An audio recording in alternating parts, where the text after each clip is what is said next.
Hi, friends. Welcome back to Wacky Weather with Dr. Teri Rouse and Snuggle Bunny Storytime. I'm so happy that you're here with me tonight.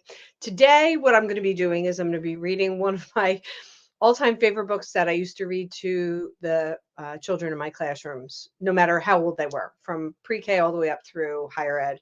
And it just makes me giggle every time I think about reading it. It's called Cloudy with a Chance of Meatballs. Some of you may know it. I hope that you will enjoy this. For those of you who know the story, please don't give anything away. Sit back, enjoy. Don't forget to grab your favorite snack and sit down, cuddle up, and let's get started with Cloudy with a Chance of Meatballs during this Snuggle Bunny story time.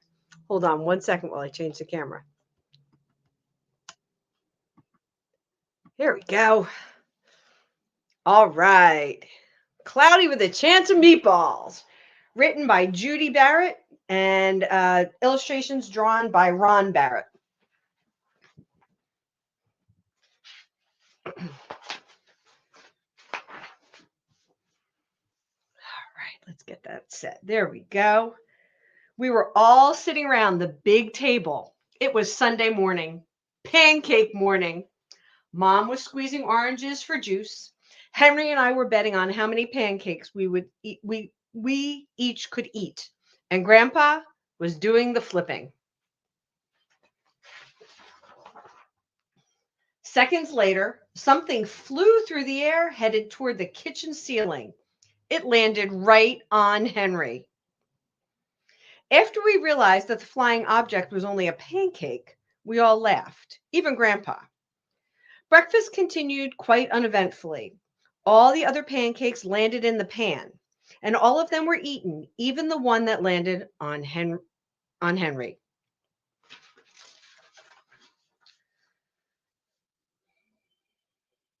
see. That night, touched off by the pancake incident at breakfast, Grandpa told us the best tall tale bedtime story he'd ever told. Across an ocean, over lots of huge, bumpy mountains, across 3 hot deserts and 1 small ocean, there lay the land, excuse me, there lay the tiny town of Chewandswallow.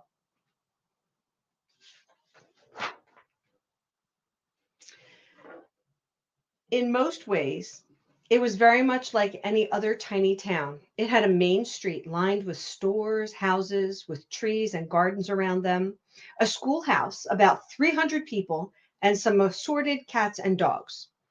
But there were no food stores in the town of Chewanswallow. They didn't need any. The sky supplied all the food they could possibly want. The only thing that was really different about Chewanswallow was its weather. It came 3 times a day at breakfast, lunch, and dinner. Everything that everyone ate came from the sky.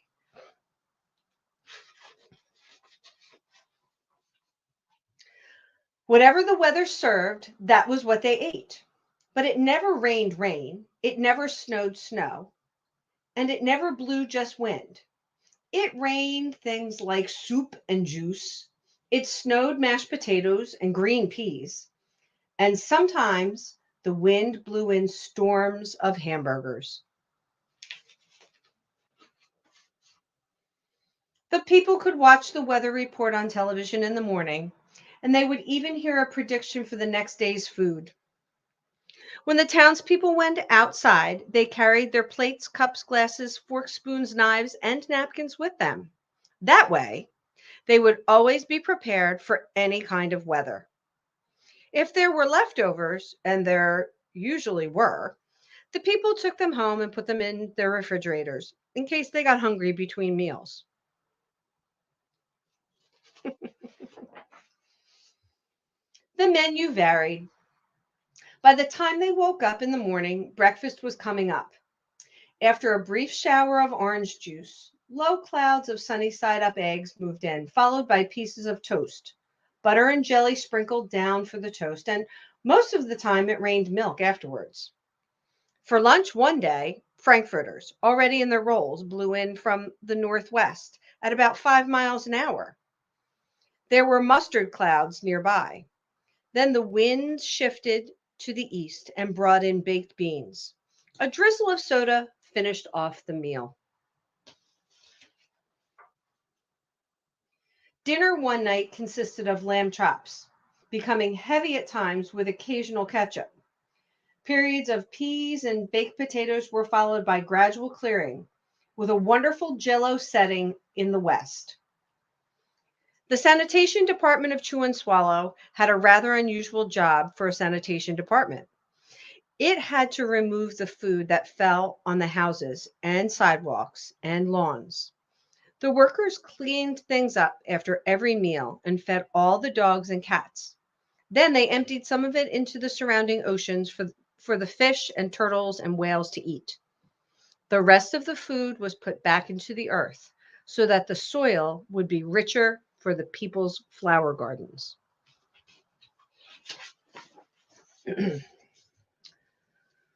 Life for the townspeople was delicious until the weather took a turn for the worst. Spaghetti ties uptown. Record-breaking pasta fall causes chaos. Traffic snarled on the lower intestine street. One day, there was nothing but gorgonzola cheese all day. The next day, there was only broccoli, all overcooked. And the next day, there were Brussels sprouts and peanut butter with mayonnaise. Another day, there was a pea soup fog. No one could see where they were going, and they could barely find the rest of the meal that got stuck in the fog.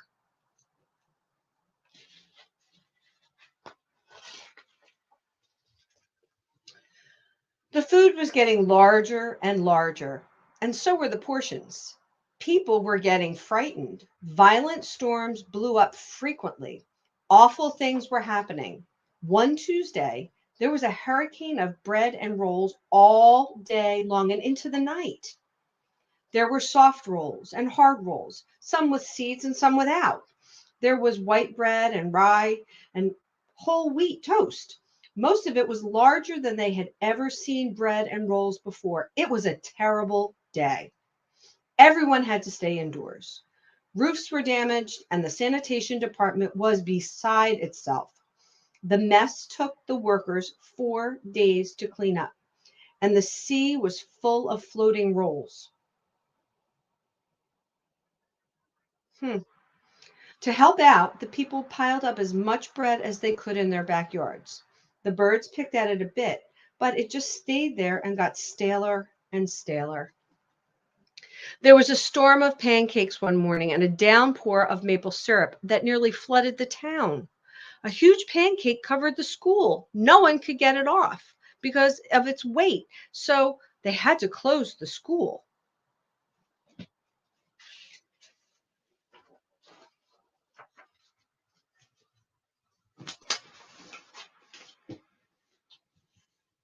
Lunch one day brought 15-inch drifts of cream cheese and jelly sandwiches. Everyone ate themselves sick and at the end of the day ended up with a stomach ache. There was an awful salt and pepper wind accompanied by an even worse tomato tornado. People were sneezing themselves silly and running to avoid the tomatoes. The town was a mess. There were seeds and pulp everywhere.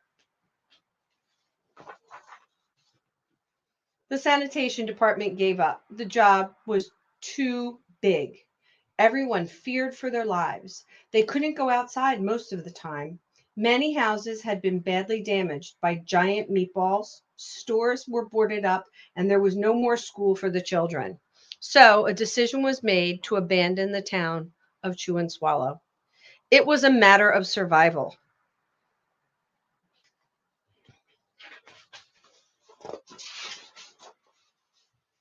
People glued together the giant pieces of stale bread, sandwich style, with peanut butter, took the absolute necessities with them, and set sail on their rafts for a new land.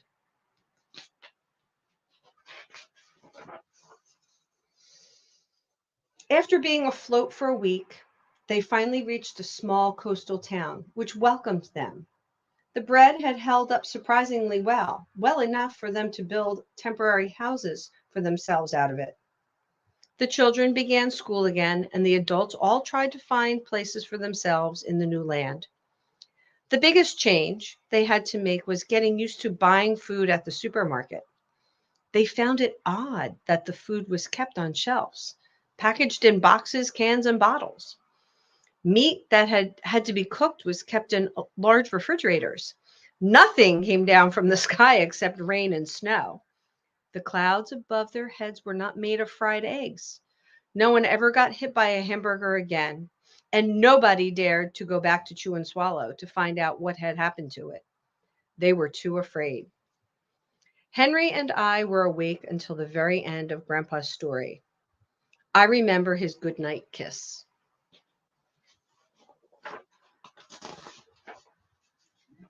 The next morning, we woke up to see snow falling outside our window. We ran downstairs for breakfast and ate it a little faster than usual so we could go sledding with Grandpa. It's funny, but even as we were sliding down the hill, we thought we saw a giant pat of butter at the top, and we could almost smell mashed potatoes. The end. Let's go back to this camera. Well, I hope that you enjoyed Cloudy with a Chance of Meatballs.